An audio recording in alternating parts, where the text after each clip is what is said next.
इस्तिग़फ़ार के फ़वाइद। 1. इस्तिग़फ़ार करने से गुनाहों की मुआफ़ी हासिल होती है और रूहानी पाकीज़गी बढ़ती है। 2. इस्तिग़फ़ार करने से दिल की सुकूनत और अंदरूनी अमन महसूस होता है।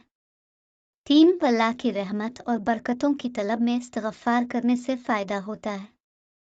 4. इस्तिग़फ़ार करने से शख्स अपनी गलतियों पर गौर करता है और अपनी अखलाकियात में बेहतरी की कोशिश करता है। 5. इस्तिग़फ़ार करने से शख्स की दुआ कबूल होती हैं और मुश्किलात का हल मिलता है। 5 मशहूर हदीस शरीफ जो इस्तिग़फ़ार के बारे में हैं। 1 हदीस, मैं हर रोज़ 100 बार इस्तिग़फ़ार करता हूँ।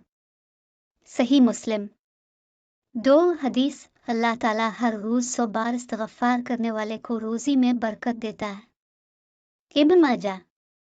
3 हदीस, जो शख्स इस्तिग़फ़ार करता है अल्लाह ताला उसकी मुश्किलात दूर फरमाता है और रिज़्क़ में बरकत अता फरमाता है। इब्न माजा। 4 हदीस, इस्तिग़फ़ार करने वाला शख्स अल्लाह की रहमत में शामिल होता है और उसकी मग़फ़िरत हासिल होती है। तिर्मिज़ी। 5 हदीस, जो शख्स इस्तिग़फ़ार करता है अल्लाह ताला उसकी मुश्किलात को आसानी अता फरमाता है और उसकी परेशानियों को दूर फरमाता है। इब्न माजा। अल्लाह पाक हम सबको दुनिया व आखिरत की बेशुमार खुशियाँ और कामयाबियाँ अता फरमाए, आमीन। नाज़रीन, कमेंट सेक्शन में अल्लाह के नन्हे नामों में से कोई नाम लिख दें।